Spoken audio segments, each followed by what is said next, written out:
Okay folks, welcome back to another workout. Today I'm going to show you my Tuesday, Thursday, Saturday morning workout routine, which is primarily an ab workout with a little bit of arms sprinkled in. So normally I would do my plank progression to start, and then I work through a grouping of 4 different crunch exercises, and then a different grouping of 4 different leg lift exercises, for lack of a better term. And between each grouping I usually do just 1 set of pull-ups or chin-ups. So assuming that you've already done your plank progression, which I've shown you earlier, let's go do some pull-ups. So for pull-ups, I just have this doorway pull-up bar. First set I like to do standard pull-ups. Usually I put my hands just about shoulder width apart, facing forward. So this is a pull-up, this is a chin-up. So pull-ups here, and I usually do sets of 10, but obviously you can start with whatever you can do.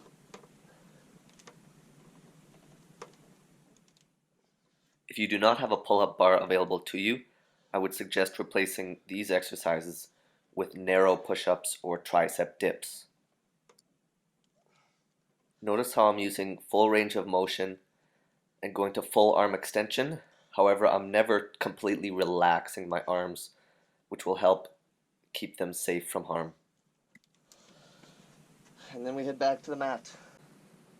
So we're done our first set of pull-ups, so let's get right into the crunches. Start with a standard crunch.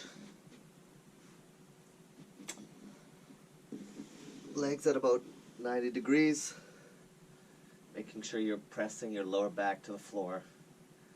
I'm going to do just 12 reps to demonstrate. If that's enough for you, that's great. I could suggest pushing yourself, maybe trying to do 20 or 24 reps. And remember, going slow is the key here.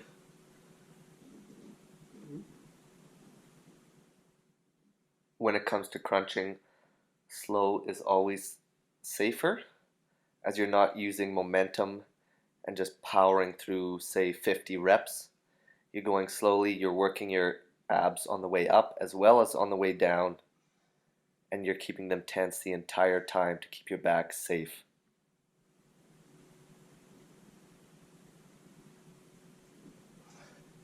So that's 12 reps. Then the next one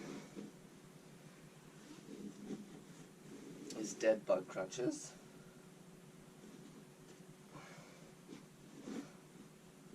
So again, back on the floor, pressing your lower back into the floor, legs up into tabletop. You're just crunching here. So again here, you're keeping your abs tense the entire time, and your arms are behind the head only as support. As you can see, I'm not actually pulling my head upwards, it's just a safety precaution.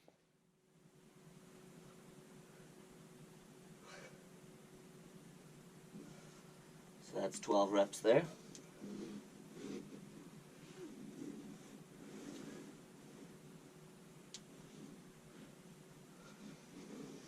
Next we're doing some oblique ones. So legs still at around 90 degrees up to the side. Your hips are kind of stacked. You try to press your shoulders to the floor, and then you're going straight up.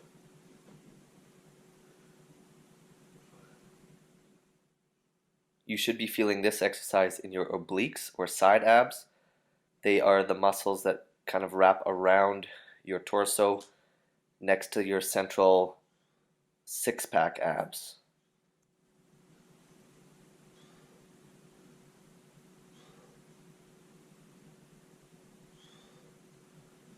And then other side.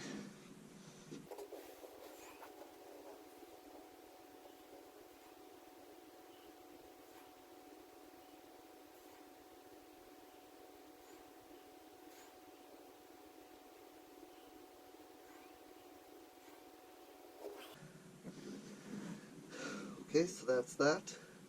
Then the final set is just back to standard crunches with a punch. So I'm just crossing over. When doing crunches, you want to keep a fairly neutral chin and neck position. So here I'm not tucking my chin completely to my chest, nor am I letting my head fall back behind me. It's as if you're trying to hold an orange between your chin and your chest. So that's just 12 reps of each exercise that I've shown you. Again, I would suggest doing a few more reps if you can, and then we'll go from there. So it's time for another set of chin-ups. Okay, so I just finished my crunch exercises. So I'm on to classic chin-ups. Again, you can change your grips widths to work slightly different muscles. I usually go around shoulder width apart.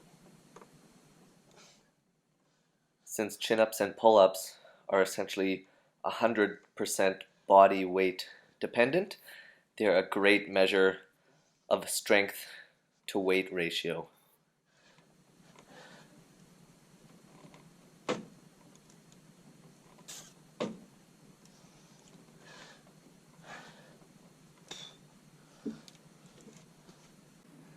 So I finished my chin-ups, back to the mat for my second grouping of ab exercises. So these ones are all to do with leg lifts. Again, I'm going to just demonstrate 12 reps of each exercise.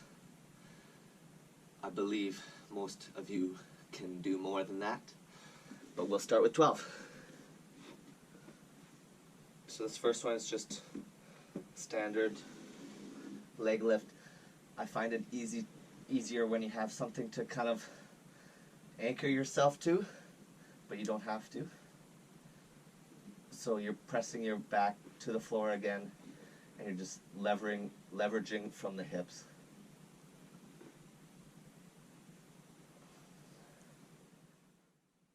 Notice how my heels are not actually touching the floor on the downward swing part of the motion. It's not a rest time. Your abs should be tense the entire time, including when their feet are going overhead.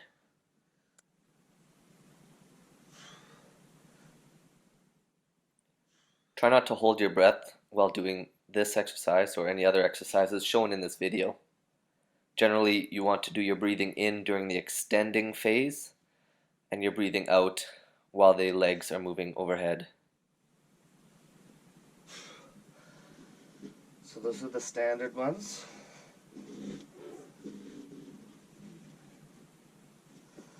Next is obliques.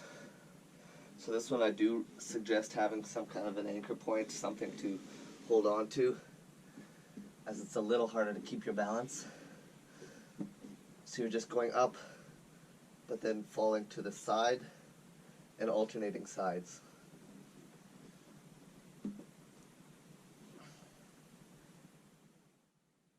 For this exercise, I normally do the same number of total reps, so you'll get half the number of reps per side during this exercise.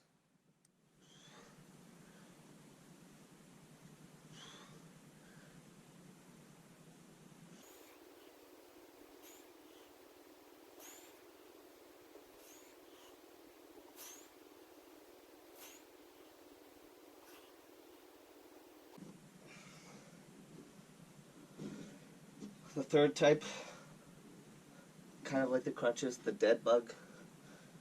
A dead bug leg lift, so you're not going straight legs, you're just pulling in to your chest. So you're starting here, and you're just going out and in. Again, your heels are not touching the floor on the outward motion of this exercise, nor are you letting your abs relax on the inner crunch portion of the exercise.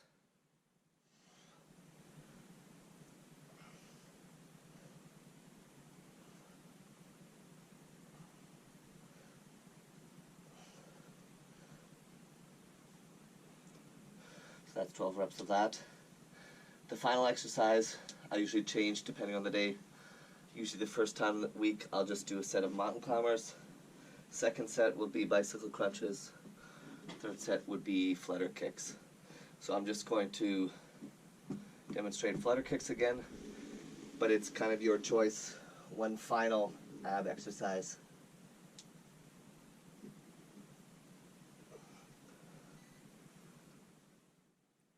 Notice how the movements in this exercise are very small and controlled. You're really trying to use your core to stabilize your muscles and just make these small, precise movements. Okay, so that was 24 reps of that. Just got one more set of pull-ups, and then that's it for the workout.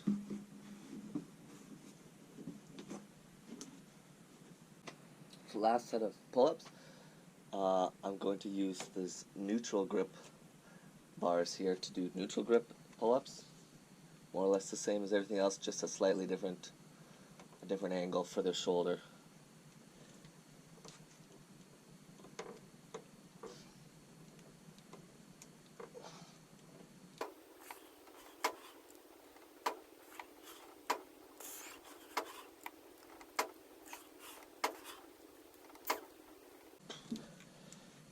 And that's it.